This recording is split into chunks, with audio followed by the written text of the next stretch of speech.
السلام عليكم ورحمة الله وبركاته.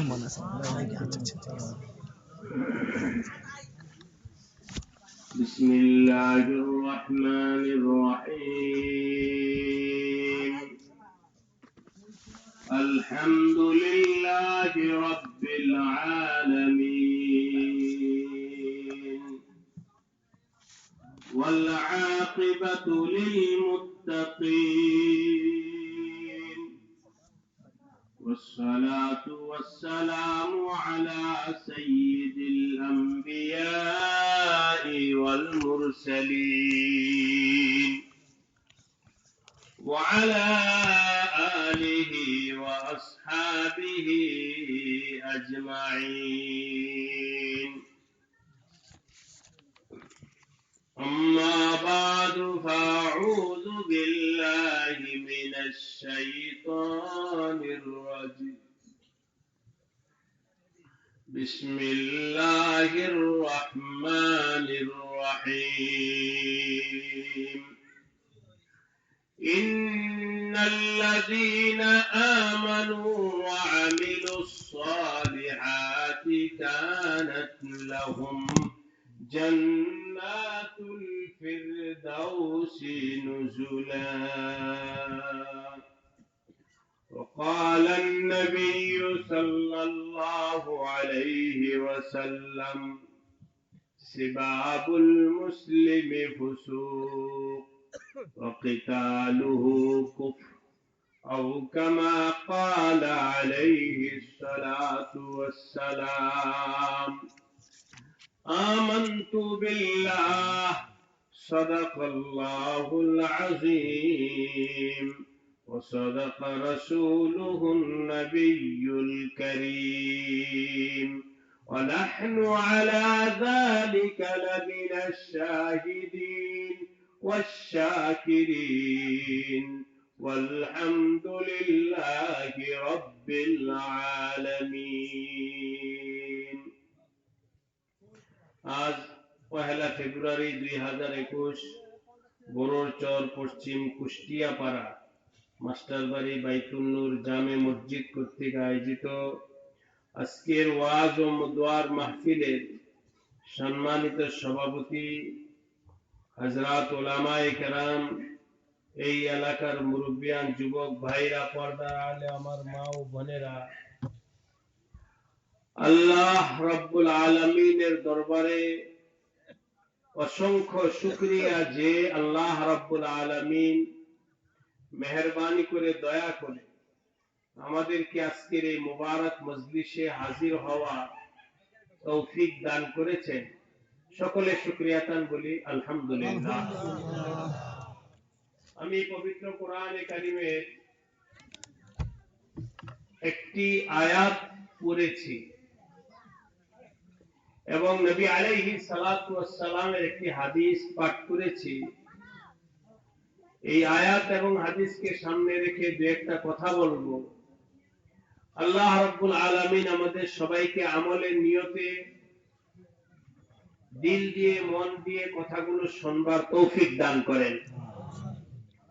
আমার ভাই ও দোস্ত, আজকে মানুষ তাদের নিকট মূল্যবান কোন বস্তু পাওয়ার জন্য অনেক কষ্ট, মুজাহাদা, মেহনত করে।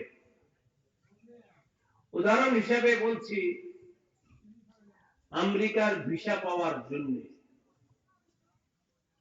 মানুষ রাস্তায় লাইন ধরে দাঁড়ায় থাকে। কেন? সে মনে করে আমেরিকার ভিসা পাইলে আমার জীবন ফুটে গেল, ঠিক কিনা? এই জন্যে আমেরিকার ভিসা পাওয়ার জন্য রাত 1টা 2টা থেকে একেবারে দিন অফিস করবে আগামীকাল সকাল 8টায়, রাত 2টা থেকে লাইন ধরে দাঁড়ায়। যত কষ্টই হোক না কেন, আমার ভিসা পাইলেই আমি সফল, লাইন ধরে দাঁড়ায়। চাউলের দাম বাড়ছে, ট্রাকে চাউল কিনলে কম দামে পাওয়া যায়। সেখান থেকে চাউল, পেঁয়াজ, তেল, ডাল কেনার জন্য লাইন ধরে দাঁড়ায় থাকে। ঠিক কিনা বলে? হে আমার ভাইরা, আমেরিকার ভিসা কেউ যদি পায়, ভিসা পাইল ঠিক, কিন্তু আমেরিকায় যাওয়ার আগেই তার জীবনটা শেষ হইতে পারে কিনা? কি ভাই, পারে না? পারে। চাউল ডাইলের লাইন ধরে রয়েছে 1 ঘন্টা, 2 ঘন্টা, 3 ঘন্টা, যত কষ্টই হোক না কেন আমার চাউল নিতেই হবে। লাইন ধরে চাউল কিনছে, বাড়িতে যাওয়ার আগেই পথেই তার জীবন শেষ হইতে পারে কিনা? আমার ভাই ও দোস্ত, আমেরিকার ভিসা পাইলেই তোমার জীবন সফল হইল, ট্রাক থেকে চাউল কিনতে পারলেই তোমার জীবন সফল হইল, এই কথার কোনো নিশ্চয়তা নাই। ঠিক কিনা বলে? কিন্তু আমি আপনাদের কাছে আমেরিকার ভিসা নয়, দুনিয়ার চাল ডাল তেল নয়, অন্য একটা বিষয়ের কথা বলবো। সেটা যদি হাসিল হয়ে যায়, তাহলে আপনারাই বলেন তার জীবন সফল হবে কিনা। সেই বিষয়টা হলো জান্নাত। কি বলেন? জান্নাত পাইলে জীবন সফল হইল কিনা? হ্যাঁ, সন্দেহ আছে? আপনারা সবাই জান্নাতে যেতে চান? কে কে জান্নাতে যেতে চান হাত উঠান তো দেখি। আল্লাহ পাক আমাদের সবাইকে তৌফিক দান করেন। হাত নামান। আমার আল্লাহ বলেন, মান যুহজিহা আনিন নার ওয়া উদখিলাল জান্নাতা ফাকাদ ফাজ। তুমি যদি জাহান্নাম থেকে মুক্তি পাও আর আমার আল্লাহর জান্নাত পেয়ে যাও, তাহলে তুমি কামিয়াব হয়ে গেলে, সফল হইলা, সফল হইলা। হে আমার ভাই, আমেরিকার ভিসার মধ্যে সফলতা নাই, তারপরেও তুমি যদি 2 ঘন্টা 3 ঘন্টা লাইনে দাঁড়ায় থাকতে পারো, তাকে চাউল কেনার জন্য যদি লাইনে দাঁড়ায় থাকতে পারো, জান্নাত পাওয়ার জন্য যদি একটু মুজাহাদা, মেহনত, কষ্ট করতে হয়, রাজি আছি? কষ্ট করতে রাজি আছি? কষ্ট করার পরেও যদি জান্নাত পেয়ে যাও ভাই ও দোস্ত, তাহলে তো তোমার জিন্দেগি সফল হয়ে গেল। আল্লাহ পাক আমাদের সবাইকে জান্নাতওয়ালা হওয়ার তৌফিক দান করেন। আমিন। আশেপাশে বাচ্চারা যারা আছে, ছোট বাবা যারা, তোমরা কথা বলো না। এই বাচ্চারা কথা বলো না। আল্লাহ পাক আমাদের সবাইকে তৌফিক দান করবেন। আমিন। জান্নাত পাইতে হলে জান্নাত বানাইছেন কে? জান্নাতের মালিক কে? এত দামি জান্নাত, এত নিয়ামতওয়ালা জান্নাত, এত সুখ শান্তিওয়ালা জান্নাত, জান্নাতের নিয়ামত, জান্নাতের সুখ, জান্নাতের শান্তি আল্লাহ পাক কোরআনে কারিমে অনেক জায়গায় বলেছেন। আমি সেগুলো বলতে যাব না, সংক্ষেপে বলি, জান্নাত হলো মালা আইনুন রাআত ওয়ালা উযুনুন সামিআত ওয়ালা খাতারা আলা কলবি বাশার। আল্লাহ পাক জান্নাতে এত সুন্দর নাজ নিয়ামত ব্যবস্থা করেছেন, যা পৃথিবীর মানুষ কখনোই চোখে দেখে নাই। এত নিয়ামতের ব্যবস্থা আল্লাহ পাক জান্নাতে করেছেন। ওই জান্নাত যদি পাইতে চাও দোস্ত, টাকা লাগবে না, পয়সা লাগবে না, ক্ষমতা লাগবে না, শিক্ষা লাগবে না, সনদ লাগবে না, সার্টিফিকেট লাগবে না, কিচ্ছু লাগবে না। ওই জান্নাত যদি পাইতে চাও, ভালো কইরা শুইনা নাও, 2টা জিনিস লাগবে। জান্নাত পাইতে হলে কয়টা জিনিস লাগবে? 2টা। এক নাম্বার হলো ঈমান, আরেক নাম্বার হলো আমল। আমার আল্লাহ বলেন, ইন্নাল্লাযীনা আমানু ওয়া আমিলুস সালিহাত, যারা তাদের ঈমানকে ঠিক বানাবে, ঈমান আনবে ওয়া আমিলুস সালিহাতি, এবং নেক আমল করবে। ঈমান এবং নেক আমল, এই দুইটা সম্পদ যারা কামাই করবে, আল্লাহ পাক তাদের জন্য জান্নাতুল ফেরদাউসকে মেহমানখানা বানায় দিবেন। এই দুইটা কাজ করতে রাজি আছি। এক নাম্বার কি? সবাই আওয়াজ করে বলেন, এক নাম্বার কি? দুই নাম্বার আমল। দুই নাম্বার আমল। ঈমান আর আমল ঠিক করো দোস্ত। বাড়িতে বাড়ি বানাইলা, ঘর বানাইলা, ঘর ঠিক করলা, বাড়ি ঠিক করলা, সংসার ঠিক করলা, সবকিছু ঠিক বানানোর জন্য চেষ্টা করলা। ক্ষেতের পিছনে সময়, বাড়ির পিছনে সময়, গাড়ির পিছনে সময়, সংসারের পিছনে সময়, সব জায়গায় সময় দিতে রাজি আছে, কিন্তু ঈমান এবং আমল ঠিক করার পিছনে সময় দিতে রাজি না। ঠিক না বলে? ভাইরা আমার, এই দুইটা বিষয়ের উপর আমি আপনাদেরকে আলোচনা করব। ঈমান আমল ঠিক করে কবরে যাওয়া লাগবে, এছাড়া কোনো উপায় নাই। তুমি লাখো টাকার মালিক হইতে পারো, কবরে টাকা যাবে? বলেন, কথা বলেন, যাবে কবরে? কবরে টাকা যাবে না। তুমি অনেক ক্ষমতাশালী হইতে পারো, আল্লাহু আকবার, একজন ক্ষমতাশালী ব্যক্তি কোথাও যাওয়ার আগে কত ধরনের নিরাপত্তা, কত ধরনের নিশ্ছিদ্র জায়গার ব্যবস্থা করে, হ্যাঁ, গোয়েন্দা পাঠায়, সব কিছু দেখে ঠিক আছে কিনা, দেখালে ঠিক আছে কিনা, নিরাপত্তা আছে কিনা।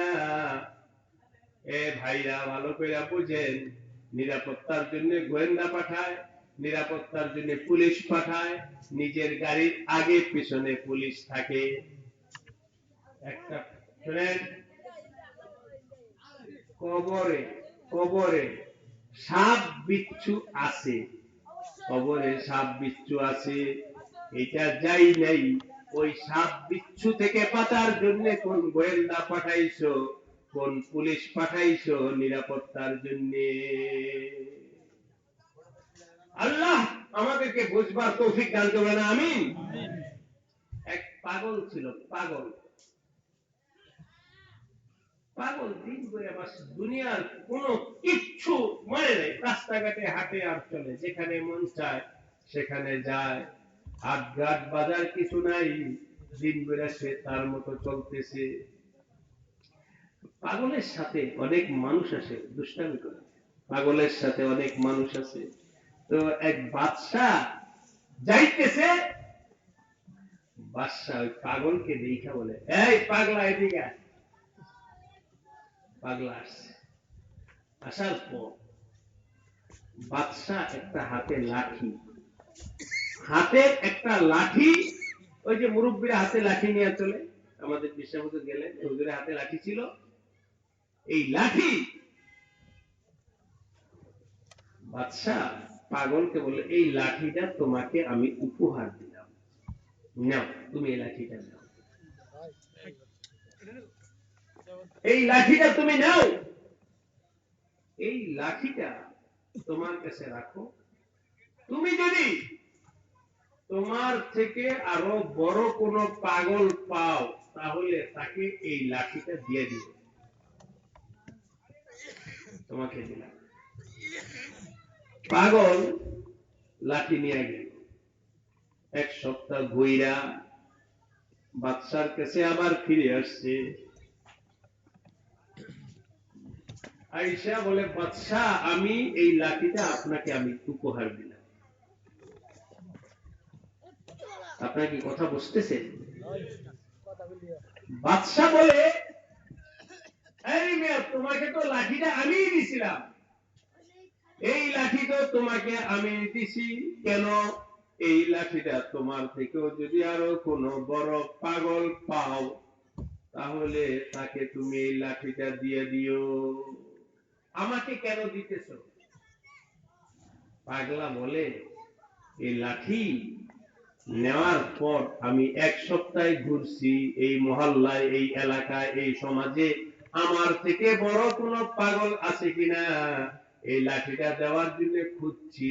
এক সপ্তাহ খুঁজা চিন্তা ফিকির কইরা আমার সামনে পরিষ্কার হইছে আমার থেকে বড় পাগল হলে আপনি নিজে।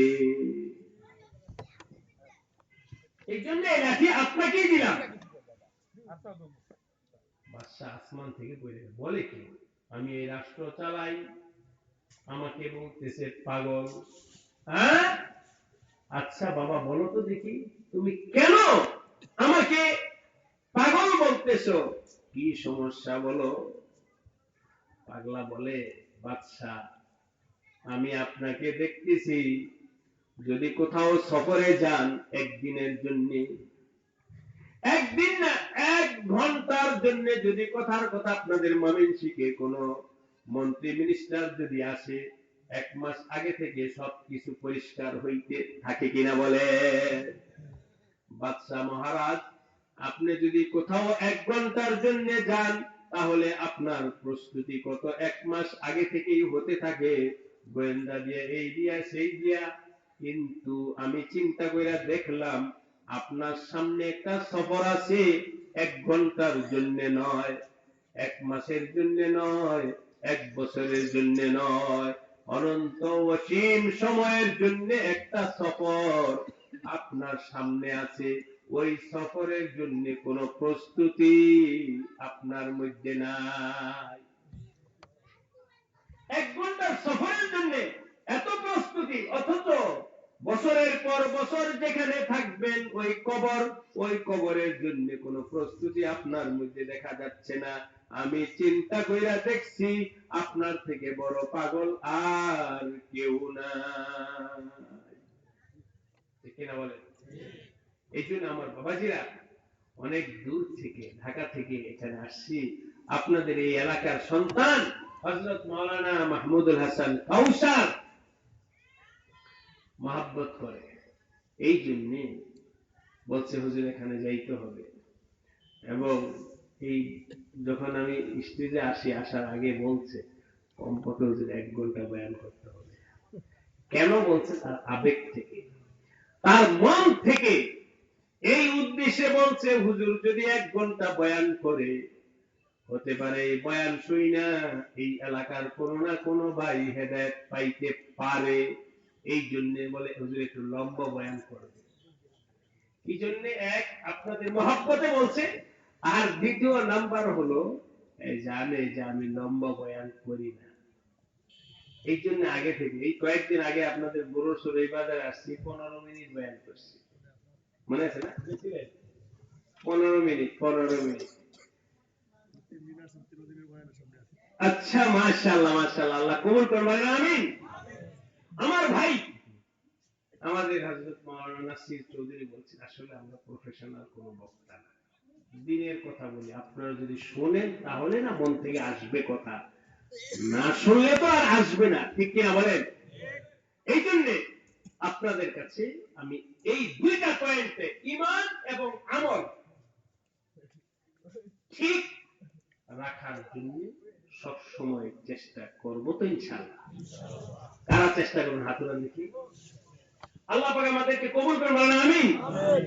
আমি সাহাবীদের একটা ঘটনা বলবো, সেখান থেকে আপনারা বুঝে নিন আমরা কোন পর্যায়ের ঈমানওয়ালা আর সাহাবীরা কোন পর্যায়ের ঈমানওয়ালা ছিলেন। ভাই ও দোস্ত, আমি মনে করি আমি তো পাক্কা ঈমানওয়ালা। কেন বলছি? লা ইলাহা ইল্লাল্লাহু মুহাম্মাদুর রাসূলুল্লাহ। হুজুর আমি তো ঈমানওয়ালা, আমি তো মুসলমান, আমি তো 5 ওয়াক্ত নামাজ পড়ি, আমার ভিতরে এই আছে, আমার ভিতরে সেই আছে, আমার ভিতরে এই আছে, আমার ভিতরে সেই আছে। হুজুর একটু আগে বইলা গেলেন নিজের কামালিয়াত, নিজের যোগ্যতা, নিজের সফলতা মানুষ বলতে গেলে একটু কম কইরা বলে না। ঠিক কিনা বলেন?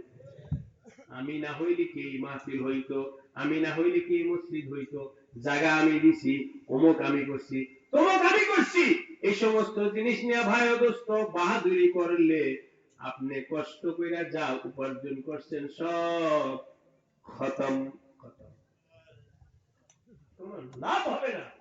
मिटा दो अपनी हस्ती को अगर कुछ बनना चाहो, আমার আল্লাহ থেকে যদি কিছু পাইতে চাও তাহলে আমি বলা ছাড়ো, আমি বলা ছাড়ো, আমি বলা ছাড়ো। এই ভাইরা কথা বুঝে আসে? আমি করছি, আমি করছি, আমি করছি বলে ছাইড়া দাও। তুমি কিচ্ছু করতে পারো নাই। তোমাকে যদি কিছু হয় তোমার দ্বারাই, তাহলে সেটা আমার আল্লাহ করাইছে। ঠিক কিনা বলেন? মিন্নত মানে কে খিদমতে সুলতা হামি কুনি, বাহাদুরি কইরো না যে বাদশার খেদমত আমি করছি। আরে বাদশার কি লোকের অভাব আছে? আমার আল্লাহ যদি এখানে মসজিদ করতে চান, তোমার জায়গার মুহতাজ না, তোমার টাকার মুহতাজ না, তোমার কোনো কিছুর মুহতাজ না। ঠিক কিনা বলেন? আল্লাহর জমিনে কি জায়গা কম আছে? সুতরাং এই জমিন তোমার, আমার আল্লাহ পছন্দ করছেন তার ঘরের জন্য, এই জন্য শুকরিয়া আদায় করে বলো আলহামদুলিল্লাহ। বাহাদুরি নাই, আমি জায়গা দিছি, আমি জায়গা দিছি, আমি মসজিদ করছি, আমি সভাপতি, আমি সেক্রেটারি, আমি অমুক, আমি তমুক, এই সমস্ত কোন কিছু দোস্ত বাহাদুরি করলে তোমার আমল কাইটা যাবে। ছোট হওয়া শিখো, ছোট হওয়া শিখো। আল্লাহ পাক আমাদের সবাইকে ছোট হওয়ার তৌফিক দান করে। আমি বলছিলাম দুইটা ঘটনা, একটা ঘটনা বলবো, এর পাশে আরেকটা ঘটনা এসে করছে, সংক্ষেপে বললে আপনারা বুঝবেন ইনশাআল্লাহ। আমার নবী আলাইহিস সালাতু ওয়াস সালাম রাতভর নামাজ পড়তেন, তাহাজ্জুদ নামাজ, রাতভর নামাজ পড়তেন। নামাজ পড়তে পড়তে দোস্ত, কথার কথা, আমি যেভাবে বসা আছি এইভাবে যদি 2 ঘন্টা 3 ঘন্টা বসা থাকি তাহলে পায়ের গুলো ফুইলা যাবে। ঠিক কিনা বলেন? আমার নবী আলাইহিস সালাতু ওয়াস সালাম রাতভর নামাজে দাঁড়াইছেন, দাঁড়ায় যে পড়তে আছেন, পড়তে আছেন, পড়তে আছেন, লম্বা সময় দাঁড়ায় থাকতে থাকতে পা মোবারক ফুইলা যাইতো। বলেন না আল্লাহু আকবার। ও ভাইরা, আপনাদেরকে জিজ্ঞাসা, এমন কেউ কি এখানে আছেন যে হুজুর আমার নামাজ পড়তে পড়তে পাও ফুলছিল? আচ্ছা যাক, চলেন। আমার নবী নামাজ পড়তে পড়তে পা মোবারক ফুইলা গেছে, তারপরেও সালাম ফিরায় বলতেছেন আল্লাহুম্মা মা আবাদনাকা হাক্কা ইবাদাতিক ওয়ালা আরাফনাকা হাক্কা মারিফাতিক। আয় আমার আল্লাহ, যেভাবে তোমার ইবাদত করার দরকার ছিল ওইভাবে আমি ইবাদত করতে পারি না। আর আমরা অবস্থা কি? 2 রাকাত নামাজ পড়ছি, 4 রাকাত না, আমরা তো পাক্কা মুসলিম, 5 ওয়াক্ত নামাজ পড়ি। ঠিক কিনা বলেন? আর আমার নবী পা ফুলে গেছে, তারপর বলে আমার আল্লাহকে যেভাবে ইবাদত করার দরকার ছিল ওইভাবে করতে পারি নাই। যাই হোক ভাই আমার দোস্ত, আপনাদের কাছে বলি ঈমান, ঈমান, ঈমান, ঈমান। হযরত আবু বকর রাদিয়াল্লাহু তাআলা আনহু, আল্লাহ, এক সাহাবী হযরত হানজালার বাড়িতে গেছে, গিয়া দেখেন হানজালা কাঁদতেছে, কাঁদতেছে, কান্নাকাটি করতেছে, কাঁদতেছে, চোখে পানি আসতেছে। জিজ্ঞাসা করলেন, হানজালা কাঁদো কেন? কি সমস্যা? কাঁদো কেন?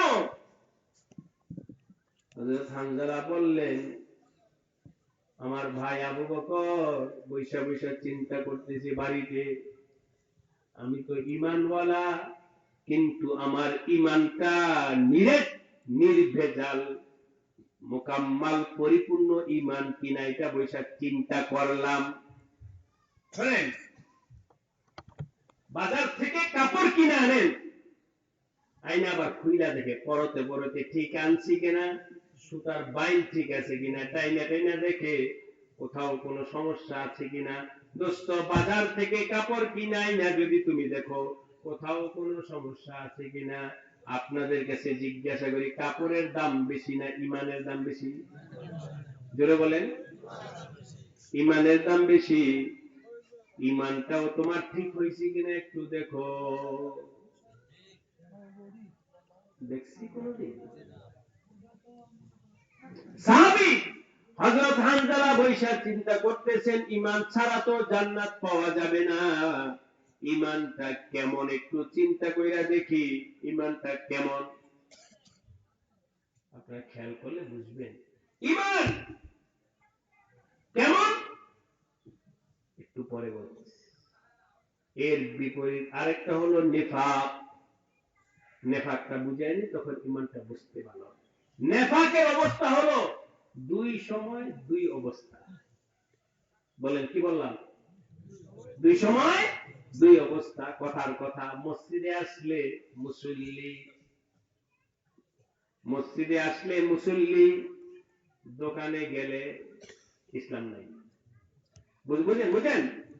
মসজিদে আসলে পাক্কা ইমানদার, যখন চেয়ারের মধ্যে বসে পাক্কা ডাকাত। পাক্কা ইমানওয়ালা না, না, এটা হলো নেফাক। দুই সময় দুই অবস্থা হবে না, সব সময় এক অবস্থা থাকবে ইমানওয়ালার। মসজিদে গেলে ইমান যেমন, বাড়িতে আসলেও ইমান তেমন, অফিসে বসলেও ইমান তেমন, খেতে বসলেও ইমান তেমন, দোকানে বসলেও ইমান তেমন, সব জায়গায় একই রকম ইমান যদি থাকে, তাহলে তার ইমানটা হলো নির্ভেজাল ইমান। ঠিক না বলেন? হযরত হানজালা বলেন, ইমান ওয়ালা যে, ইমান কার উপরে ইমান? ভাইয়া দোস্ত, রাত হয়ে গেছে, এই জন্য লম্বা কথা বলবো না, নতুবা নিয়ত ছিল, কারণ এই সময় এলাকায় ইমানি আলোচনা অত্যন্ত জরুরি। কিছুদিন আগে আপনাদের এখানে কোন মসজিদে না, মসজিদে আসছিলাম, তখন বয়ান করেছিলাম, আল্লাহ পাক তৌফিক দিলে ইনশাআল্লাহ আবার এক সময় মসজিদে আলোচনা হবে। না, মসজিদে আলোচনার মধ্যে বরকত বেশি। ওই সময় বাচ্চা কাচ্চাদের আওয়াজ থাকে না, যারা বসে মন নিয়ে বসে, দিল নিয়ে বসে, তাদের মধ্যে কথা ঢাললে ফায়দা হয় বেশি। যাই হোক, শুনেন, ইমানের কথা বলতেছিলাম, নির্ভেজাল ইমান বানাও। হযরত হানজালা পয়সা পয়সা কাটতেছে, ভাই আবু বকর, ইমান তো ঠিক করতে পারি নাই। কেন? বলে, যেই সময় আমার নবীর মজলিসে বসি, ওই সময় ইমানের হালাত এক ধরনের থাকে, বাড়িতে যখন চলে আসি ইমানের হালাত আরেক ধরনের হয়ে যায়। উনি ওনার বুঝ হিসাবে, ভাঙতেছি না কথা, সংক্ষেপে বলে যাচ্ছি, ওনার বুঝ হিসাবে উনি চিন্তা করে দেখছেন, নবীর মজলিসে এক ধরনের, বাড়িতে আরেক ধরনের, অথচ ইমানওয়ালার ইমান তো সব সময় এক হালাত থাকতে হবে, আমার ইমান তো সব সময় এক হালাতে নাই। অতএব আমি পাক্কা ইমানওয়ালা হইতে পারি নাই। না ফাকা হানজালা, না ফাকা হানজালা, না ফাকা হানজালা। হানজালা তো মুনাফিক হয়ে গেছে, এই জন্য কাঁদতেছি।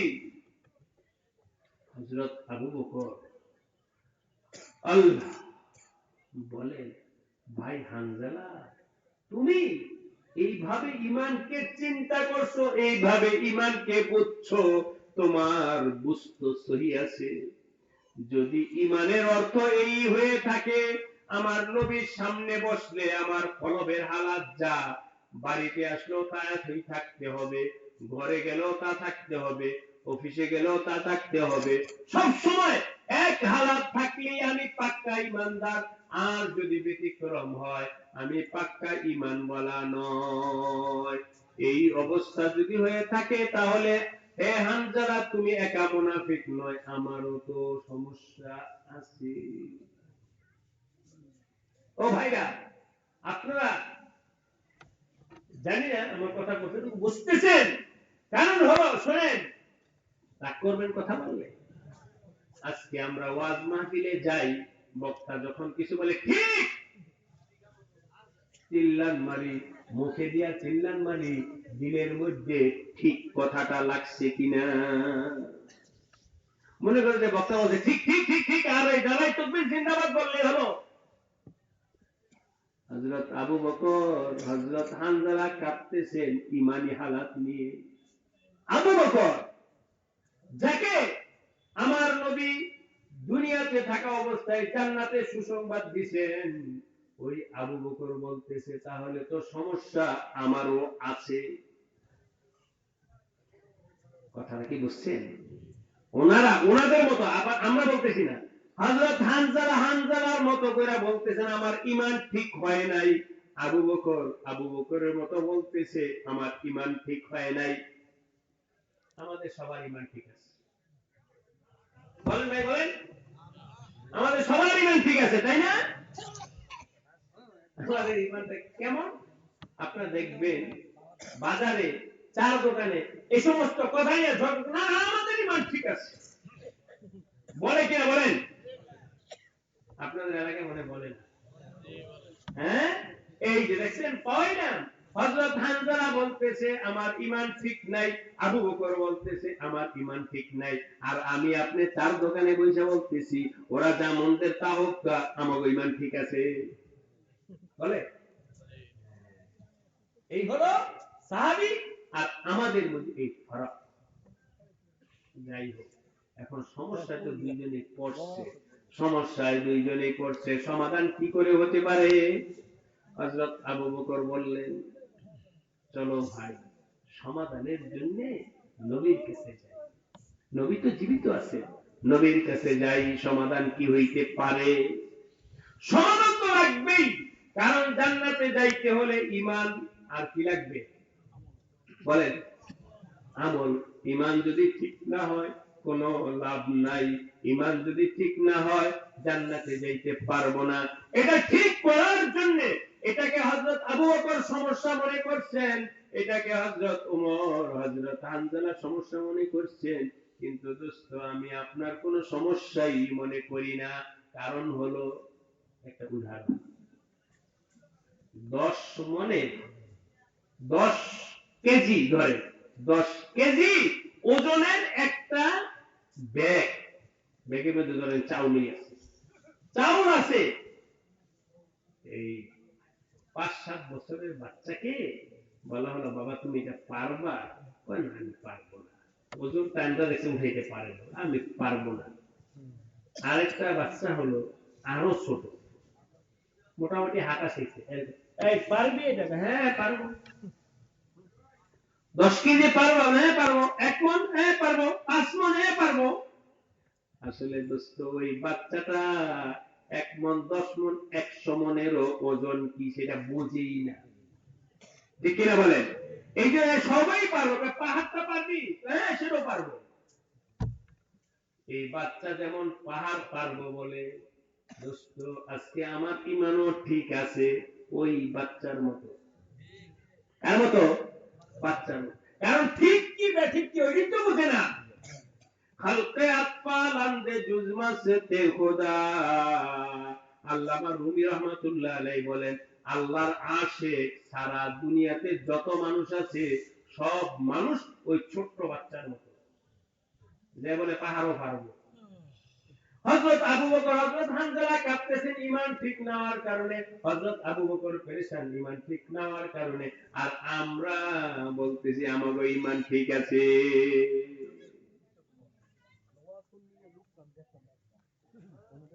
আল্লাহ আমাদেরকে তৌফিক দান বলেন আমিন। দোস্ত এই ফিকিরটা আপনাদেরকে ঢুকাইতে চাইতেছি, ঈমান ঠিক হইছে কিনা ফিকিরটা ঢুকাও। যাই হোক, দুইজনের সমস্যা সমাধানের জন্য নবীর কাছে গেছে। আচ্ছা যাক, এখন তো আপনারা মোটামুটি বাজারে যা মন তা বলুন, আপনাদের তো এই অনুভূতিটা হয়েছে আমাদের ঈমান পরিপূর্ণভাবে ঠিক হয় নাই, ঠিক কিনা বলেন? এই কথাটা মানলেন কে কে? হাত উঠায় দেখান তো দেখি। আল্লাহ আমাদের সবাইকে তৌফিক দান করেন। শুনেন, রোগী যদি নিজের রোগ সম্পর্কে না জানে চিকিৎসা কিসের হবে? দোস্ত ডায়াবেটিসের রোগী সকালে একবার পরীক্ষা করে দেখে কি অবস্থা। ডায়াবেটিসের রোগী সকালে একবার ছিদ্র কইরা রক্ত বের কইরা দেখে ডায়াবেটিসের পরিমাণ কি, বিকালে আবার দেখে পরীক্ষা করে কি অবস্থা, ঠিক না? সকালে একবার পরীক্ষা, বিকালে একবার পরীক্ষা। হ্যাঁ ভাইরা, ডায়াবেটিস হলে এরকম কি হয়েছে? বেশি থেকে বেশি যদি তোমার ডায়াবেটিস হয় তাহলে কবরে চইলা যাইবা। কবরে গেলে তো ডায়াবেটিসের সব কিছু মাসলা শেষ, ঠিক না? তা সত্ত্বেও ডায়াবেটিসটা যদি সকালে একবার পরীক্ষা, বিকালে একবার পরীক্ষা করো, ঈমান কবরে গেলে শেষ। কবরে যাওয়ার পরেই ঈমানের কার্যকারিতা আরম্ভ হবে। সেই ঈমানটা ঠিক আছে কিনা এটার জন্য কয়বার পরীক্ষা করছো? নাই। আছে? নাই। ঈমান এর যে সমস্যা, সেই সমস্যার সমাধান আপনারা যারা বলছেন হুজুর আমাদের সমস্যা আছে, তাদেরকে বলবো সমস্যার সমাধানের জন্য চেষ্টা, মুজাহাদা, মেহনত করতে রাজি আছেন? আল্লাহ আমাদেরকে তৌফিক দান করবেন, আমিন। এই কথাটাই আমি বলে আমার বয়ান শেষ করব। ঈমান ঠিক মজবুত করার জন্য আমরা চেষ্টা করব। আল্লাহ আমাদেরকে তৌফিক দান করেন, আমিন। হযরত আনজালা এবং আবু বকর বলে না, সমাধান তো করতেই হবে। সমাধানের জায়গা হলো আমার নবী দৌড়ে আসছে নবীর কাছে, ইয়া রাসূলুল্লাহ, সমস্যা হয়ে গেছে। কি সমস্যা? আমাদের তো ঈমানই ঠিক হয় নাই। না, ইয়া রাসূলুল্লাহ, আপনি সমাধান করে দেন। ঈমান ঠিক হয় নাই, কি করে ঈমান ঠিক করব? দোস্ত, আর আগে পারলাম না, এটা বুঝাইতে গেলে একটু সময়ের দরকার হবে। নবী আলাইহিস সালাম বললেন, শোনো, তোমাদের কত কঠিন ভাবে বুঝানো যাবে না, সহজ ভাবে বুঝাও। বলেন না সুবহানাল্লাহ। সহজ ঈমান ঠিক করার সহজ তরিকা আমার নবী বলেন, ঈমান ঠিক করার সহজ তরিকা হলো, কঠিন কোনো কিছু না, সহজ তরিকা হলো সাআতান সাআতান ইয়া হানজালা। আমার মজলিসে আসলে, আমার সামনে যখন বসো, তখন তোমার মনের মধ্যে যে হালাত হয়, মজলিসে বেশি বেশি আসতে থাকে, বেশি বেশি এসে বসো, বেশি বেশি এসে বসো। আলেমদের কাছে, হক্কানি উলামা, বুজুর্গ, পীর, মাশায়েখ, তাদের কাছে গিয়া বসে থাকো, ইনশাআল্লাহ বসে থাকো। নবী সমাধান বললেন, সাআতান সাআতান ইয়া হানজালা, পাশে গিয়া বসে থাকো, পাশে গিয়া বসে থাকো। যত বসার পরিমাণ বাড়বে, ঈমানও বাড়তে থাকবে, ঈমানও বাড়তে থাকবে। বাড়তে বাড়তে বাড়তে বাড়তে যখন তোমার ঈমান চূড়ান্ত অবস্থায় গিয়া পৌঁছবে, তখন রাস্তাঘাটে ফেরেশতারা তোমাদের পায়ের নিচে পর বিছিয়ে দিবে।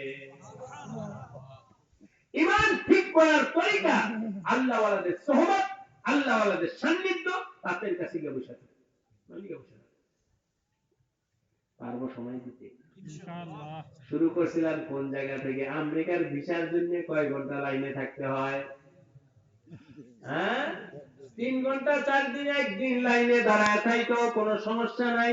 ওই চাউল আনতে গিয়া 2 ঘন্টা লাইনে দাঁড়ায় থাকতো কোনো সমস্যা নাই। ও দুষ্ট ভাইরা, আপনাদের কাছে জিজ্ঞাসা করি, ঈমান ঠিক করার জন্য কোন দিন কোন আলেমের কাছে গিয়া দাঁড়ায় ছিলা?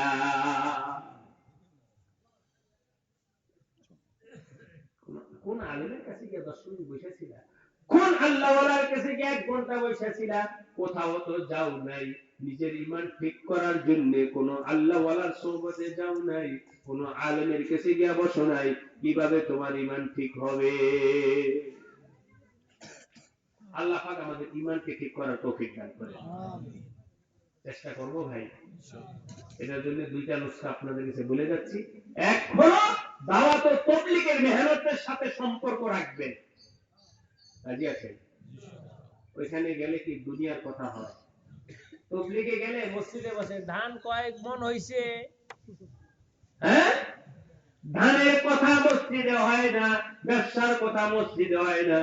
সেখানে তো মসজিদে আলোচনা হয় রিজিক দেনেওয়ালা আল্লাহ, হায়াতের মালিক আল্লাহ, মৌতের মালিক আল্লাহ, সুস্থতার মালিক আল্লাহ, অসুস্থতার মালিক আল্লাহ, জীবন দেনেওয়ালা আল্লাহ, বিপদ দেনেওয়ালা আল্লাহ, বিপদ দূর করনেওয়ালা আল্লাহ, কেবল আল্লাহ। আল্লাহ বলেন, আল্লাহ আল্লাহ আল্লাহ আল্লাহ আল্লাহ আল্লাহ আল্লাহ আল্লাহ আল্লাহ আল্লাহ আল্লাহ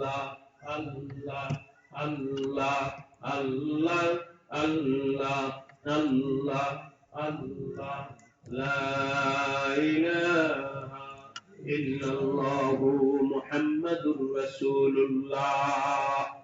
ঈমান ঠিক করার একটা ঠিকানা বলে গেলাম তাবলীগ, আরেকটা ঠিকানা হলো কথার কথা। এ ভাইরা, সত্যি সত্যি দিল খুলে বলেন, এই যে আপনারা এখানে বসছেন, এখন এই মজলিসে কি দুনিয়ার কথা হইতেছে না আখিরাতের কথা? আখিরাতের কথা হইতেছে। আমার নবী বলেন, এমন মজলিসে যাও যেখানে গেলে আল্লাহর কথা শুনতে পাও, যেখানে গেলে আখিরাতের কথা শুনতে পাও, এমন মজলিসে তোমরা যাও, তাহলে তোমাদের ঈমান ঠিক হবে, ঈমান ঠিক হবে, ঈমান ঠিক হবে। রাজি আছি? হ্যাঁ, সত্যি সত্যি কারা রাজি আছেন? হাত তুলে দেখান তো দেখি। আল্লাহ আমাদের সবাইকে তৌফিক দান করেন। হাত নামান। আমি এ ব্যাপারে আপনাদেরকে দুইটা আমল দিব একটু পরে। আচ্ছা, মনে রাখেন, দুইটা আমল একটু পরে দিব। এর মাঝখানে একটা কথা বলবো, দুইটা আমল দিব, বয়ান শেষ। কষ্ট হবে না। বিশেষ করে ঈমান, এই এলাকায় ঈমানি মেহনত খুব বেশি দরকার। আমার জানা মতে ওই দিন ওখানে বলছি না ভাই, কি মনে আছে কিনা, ওই দিন এখানে বলছি এনজিও খ্রিস্টান মিশনারিদের চেষ্টা মেহনত চরাঞ্চলে, আপনাদের এলাকা তো আমার বাড়ি চরের পাশেই, এই সমস্ত এলাকায় এই ইহুদি খ্রিস্টান বিভিন্ন ফিতনা ফাসাদের মেহনত চেষ্টা ষড়যন্ত্র চলে কিনা? টাকার বিনিময়, পয়সার বিনিময়, সেবার বিনিময়, চিকিৎসার বিনিময়, বাচ্চাদেরকে পয়সা তারা পড়ানোর বিনিময়ে বিভিন্ন ভাবে লোভ দেখাইতেছে, লোভ দেখাইতেছে ঈমান নষ্ট করার জন্য, ঈমান নষ্ট করার জন্য। হ্যাঁ ভাইরা, আপনাদের কাছে আমি কোন ওয়াজ ছাড়া বলতেছি, ঈমান বড় না দুনিয়া বড়? না খায়া থাইকেও নিজের ঈমান ঠিক রাখতে রাজি আছেন? কে কে হাত উঠায় দেখান। আল্লাহ আমাদেরকে তৌফিক দান করেন, আমিন। আপনার আমি আপনাদের অনুরোধ করতেছি, অনুরোধ করার অধিকার সবার আছে, অনুরোধ করতেছি, কোন ইহুদি খ্রিস্টান, কোন মিশনারি কোন জায়গা থেকে সাহায্য নেবেন না, নিজের ঈমান ঠিক রাখার জন্য চেষ্টা করবে। রাজি আছি ভাই দোস্ত? আজকে এই যে এখানে যে কয়েকজন মানুষ আছেন, একজন মানুষ দাঁড়ান যে হুজুর আজকে আমার বাসায় কোনো চাল পাত কিছুই ছিল না, সকালে খাইনি, দুপুরও খাইনি, আজকে না খাইছিলেন, একজন দাঁড়ান আছে? আপনাদের এই এলাকায় আছে? নাই। সাহাবায়ে কেরাম একদিন, দুই দিন, তিন দিন না খায়া ছিলেন, তারপরও ঈমান বিক্রি করেন নাই। আজকে কয়েকটা টিনের জন্য ঈমান বিক্রি করে, একটা কলের জন্য ঈমান বিক্রি করে। বলছি ঠিক বলছি ভাই ও দোস্ত, অনুরোধ কইরা বইলা যাই, এগুলোর পিছনে ছুইটো না, নিজের ঈমান নিয়ে কবরে যাও, ঈমান নিয়ে কবরে যাও। এসব ফিতনা থেকে বাঁচার জন্য আমাদের নিজের উদ্যোগ হইতে হবে, বাচ্চাদেরকেও, মা বোনদেরকেও নিজের ঈমান হেফাজত করার জন্য তরিকা শিখাইতে হবে। আল্লাহ পাক আমাদের সবাইকে তৌফিক দান করেন, আমিন। না খায়া থাকতে রাজি আছি? রাজি আছি না খায়া থাকতে? তারপরে ঈমান যেন নষ্ট না হয়। মাঝখানে এই কথা বলে আমি আবার ফিরে যাব। ঈমান নষ্ট করার জন্য একদিকে মিশনারিরা চেষ্টা করতেছে, আরেকদিকে কাদিয়ানি শিখাচ্ছে। কারা? কাদিয়ানি। নাম শুনছেন আপনারা? এরা আমাদের নবীকে শেষ নবী মানে না। সবাই বলে নাউজুবিল্লাহ। এরা বলে আমাদের নবীর বড় গোলাম আহমদ কাদিয়ানি নামে একজন নবী আসছে। আপনারা মানতে রাজি আছেন? আমার নবীকে যারা মানে না তারা মুসলমান না কাফের? কাফের। যাক, এই দুইটা ফিতনা থেকে বাঁচা নিজের ঈমান হেফাজত করার জন্য চেষ্টা করবে। ভাই ও দোস্ত, যে দুইটা আমল আপনাদেরকে দিতে চাচ্ছি ঈমান হেফাজত করার জন্য, সেই দুইটা আমলের মধ্যে একটা আমল হলো আমরা সকাল বিকাল কিছুক্ষণ আল্লাহর জিকির করব। রাজি আছি? কার জিকির করব? জিকির মানে আল্লাহকে ডাকবো, আল্লাহকে ডাকবো। কি কে রাজি আছেন আল্লাহকে ডাকতে? আল্লাহ আমাদের সবাইকে তৌফিক দান করেন। হাত নামান। আমাদের বিভিন্ন জায়গায় আমরা নারাই তাকবীর অমুক তমুক, আরে গায়রুল্লাহর প্রশংসা করে কোনো লাভ নাই, আরেকজনের কথা বলে লাভ নাই। আমার আল্লাহর জিকির করব। করবো তো? কখন? সকাল বিকাল। সকাল বিকাল ওয়াসাব্বিহুহু বুকরাতাও ওয়া আসীলা। আমার আল্লাহ বলেন সকাল বিকাল তোমরা তাসবিহ করো। আল্লাহ পাক আমাদের সবাইকে সকাল বিকাল আল্লাহর জিকির করার তৌফিক দান করেন। আমিন। সকাল বিকাল যারা জিকির করে তাদের ঈমান নষ্ট করার জন্য শয়তান কাছেও আসতে পারে না। সুবহানাল্লাহ। আমলটা কি সহজ না কঠিন? এক আমল। দ্বিতীয় আমল হলো কিছু সময় আল্লাহ ওয়ালাদের সম্পত্তি, কিছু সময় আল্লাহ ওয়ালাদের কাছে গিয়ে বসে থাকবো। বছরে হোক, মাসে হোক, মাঝে মধ্যে হোক, এভাবে শুধু ওয়াজ শোনার জন্য এভাবে গিয়া বসে থাকো আল্লাহ ওয়ালাদের মজলিসে। এক জামানা সোহবতে বা আউলিয়া, বেহতে রাস্তা সালেকাত বেরিয়া। ভাই আমার, আপনারা সময় দিতে রাজি আছেন? ইনশাআল্লাহ দিবেন সময়? ইনশাআল্লাহ। লাভ কার? আমাদের। সময় দিলে লাভ কার? আমাদের। ঈমান ঠিক করার পিছনে সময় দিলে লাভ আমারই, ঠিক কি না? এই যে ভাইরা এখানে যারা আছেন 60-70 বছরের মুরব্বীরা আছেন, আমার আল্লাহ এত বড় লম্বা হায়াত দিলেন, 60 বছর 70 বছর কম না। হ্যাঁ, এত বড় লম্বা সময় দিয়েছেন, ওই আল্লাহকে পাওয়ার জন্য কিছু সময় দিতে রাজি নাই? জি। কারা রাজি আছেন হাত তুলে দেখান।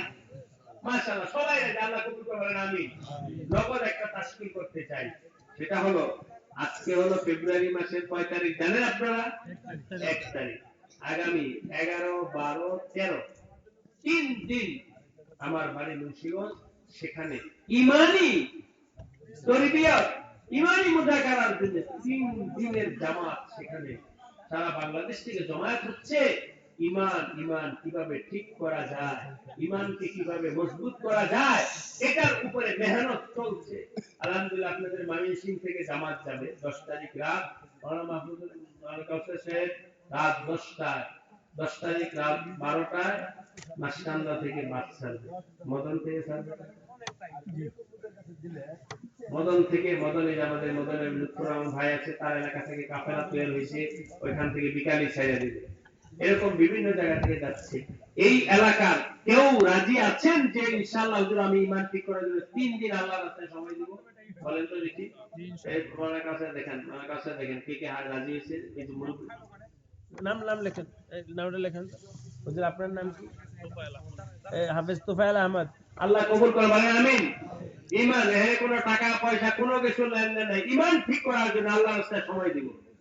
হাফেজ তোফায়েল আহমদ সাহেব। আপনার নাম কি? মোহাম্মদ সাইদুল ইসলাম সাহেবকে আল্লাহ সুস্থতা হায়াতে তৈয়বা দান করে, বলেন আমিন। ঈমানটা ঠিক করার জন্য ইনশাআল্লাহ। ভাই আপনার সময় বলেন না। আশরাফুল আলম উজ্জ্বল, আল্লাহ কবুল করে, বলেন আমিন। ফয়জুল্লাহ মাসুম, আল্লাহ কবুল করে, বলেন আমিন। এইটা একটু কাছে আসেন, একটু কাছে আসেন। রইসউদ্দিন সাহেব, আল্লাহ কবুল করে, বলেন আমিন। সুস্থতা হায়াতে তৈয়বা দান করেন। আলহামদুলিল্লাহ। ওখানে এই যে নাম শোনেন ভাই ও দোস্ত, ওই জায়গায় শুধু আমলই আমল, খাওয়া দাওয়া সবকিছুর মেহমানদারির ব্যবস্থা আছে, নিজেদের রান্না বান্না কিছু করা লাগবে না, শুধু আমলের মধ্যে থাকা।